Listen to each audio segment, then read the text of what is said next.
नमो निष्कलरूपाय नमो निष्कलतेजसे नमः सकलनाथाय नमस्ते सकलात्मने नमः प्रणवाचाय नमः प्रणवलिंगणे नमः स्रष्टादिकर्ते च नमः पंचमुखाय ते पंचब्रह्मस्वरूपाय पंचकृत्याय ते नमः आत्मने ब्रह्मणे तुभ्यं अनंतगुणशक्तये सकलाकलरूपाय शंभवे गुरवे नमः.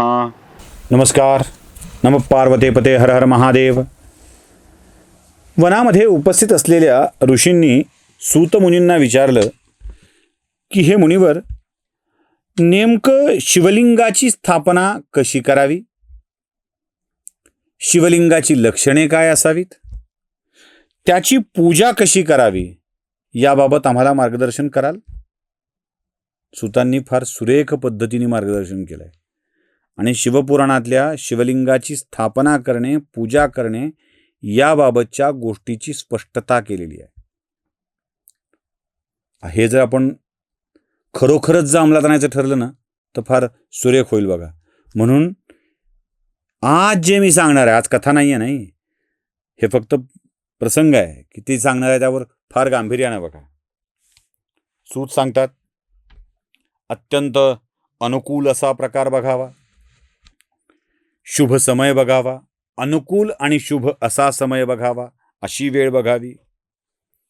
जरा इथेच मी थांबवतो बरं का तुम्हाला.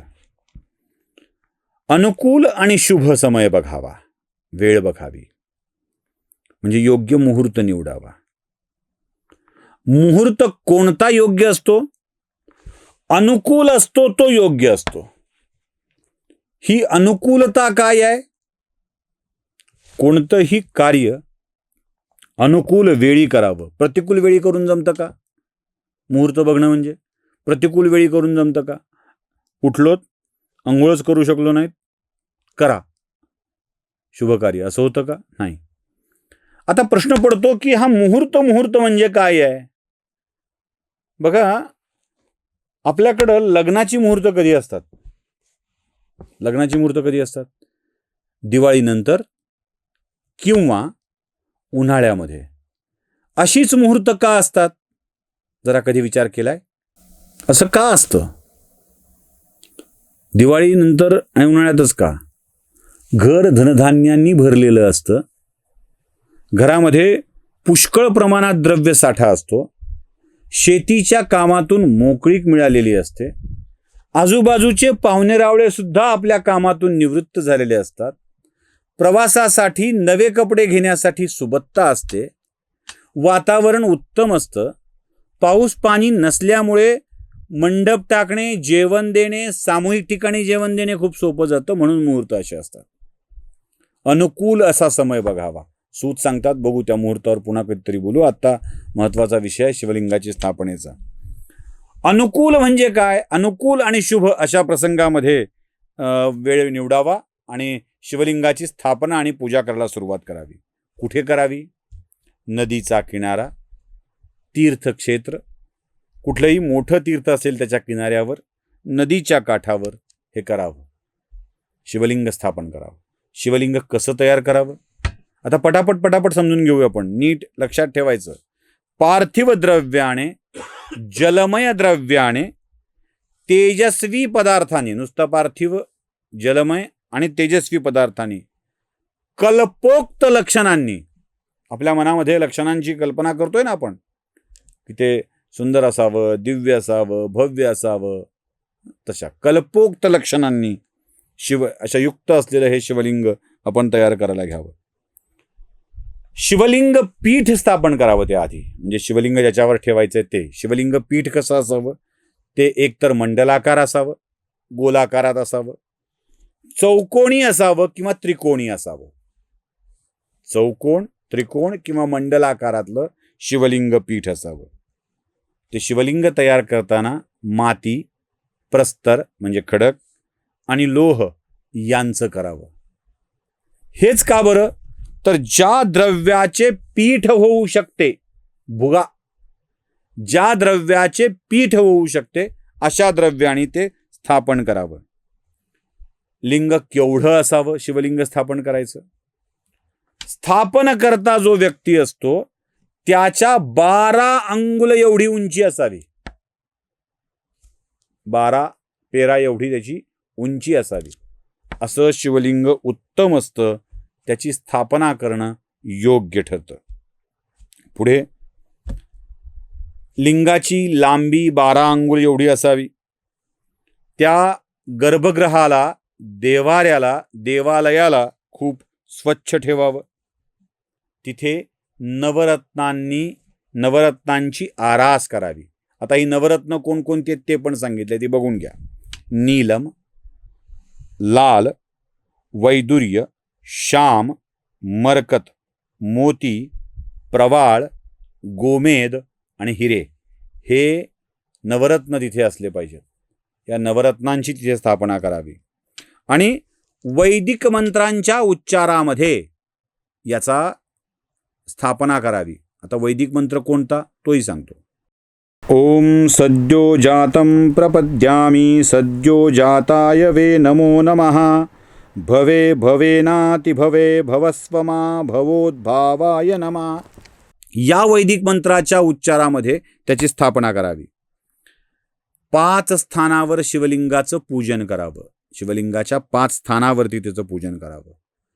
शिवलिंग पूजनासाठी आलेल्या आचार्यांची पूजा करावी, नमस्कार करावा आणि या आचार्यांना यथोचित धन, वस्त्र दान करावे. मग ध्यान करावं. ओंकाराचा जप करावा. या ओंकाराच्या जपानंतर देवालयावर ध्वज लावावा, महादेवाचा ध्वज लावावा आणि 16 उपचारांनी लिंगाची पूजा करावी. हे 16 उपचार कोणते तेही नीट समजून घ्या, मी दाखवतोय. एक आवाहन, आवयामी स्थापयामी. आवाहन, आसन, बसण्यासाठीचं आसन. अर्घ्य, पाद्य, पाद्यांग, आचमन, अभ्यंगपूर्वक स्नान, वस्त्र, यज्ञोपवीत जानवं, गंध, पुष्प, धूप, दीप, नैवेद्य, तांबूल, नैवेद्यानंतर तांबूल पण आहे बरं का, तांबूल, निरांजन, नमस्कार आणि विसर्जन. या 16 उपचारांनी लिंगाची पूजा करावी. षोडशोपचार पूजा हा शब्द ऐकला असेल ना, तर अशा 16 प्रकारच्या उपचारांनी लिंगाची पूजा करावी.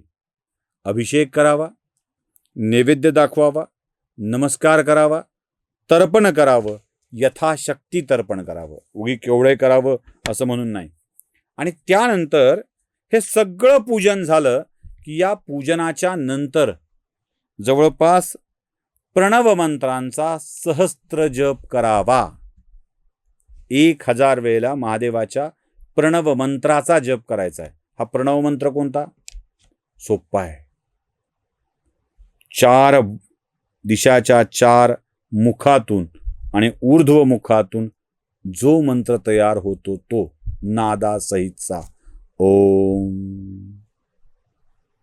या ओम मंत्राचा 1000 वेळेला जप करावा.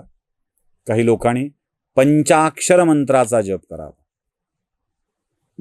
हा पंचाक्षर मंत्राचा जप करताना लक्षात ठेवा, ज्याचा मंत्र जप, पंचाक्षर मंत्र जप 5 कोटी वेळेला पूर्ण होतो ना, अशा पूजा करताना त्याला शिवपदाची प्राप्ती होते. हा पंचाक्षर मंत्र कोणता आहे? शिवपदाची 5 कोटी वेळेला जप झाल्यावर प्राप्ती होणारा पंचाक्षर मंत्र कोणता आहे? नमः शिवाय. एवढा एकमेव. हा नमः शिवाय नावाचा मंत्र 5 कोटी वेळेला होईल इतक्या वेळेला तो म्हणावा. एकाच वेळेला नाही, एकूण 5 कोटी वेळेला करायचा आहे. त्यानंतर गायत्रीचा जप करावा. जे स्वतःला ब्राह्मण म्हणून घेतात त्यांनी रोज 1008 वेळेला गायत्रीचा जप करणं आवश्यक आहे.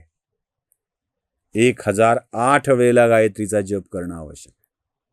आणि हा जप जो करतो त्याला पुण्य मिळतं, त्याला शिवपदाची प्राप्ती होते, मोक्ष मिळतो, ज्ञान मिळतं, सगळं काही मिळतं. अजून एक, ज्यांना हे सगळं करणं खूप अवघड वाटतंय, नवरत्नांची स्थापना, पीठ होणारं सगळं त्यांच्यासाठी सांगून ठेवतो. शिवालयात पुष्प अर्पण करता यावे म्हणून जो फुलबाग फुलवतो, शिवालय स्वच्छ ठेवण्यासाठी जो काम करतो, त्यालाही एवढंच केल्या इतकं पुण्य मिळतं. त्यामुळे तेही करायला हरकत नाही. शिवलिंगाची स्थापना करून जे नित्यपूजन करतात त्यांच्यासाठी फुले आणि स्वच्छता एवढं जरी काम केलं तरी महानतम असं पुण्य आपल्याला प्राप्त होतं. नमः पार्वतीपते हर हर महादेव.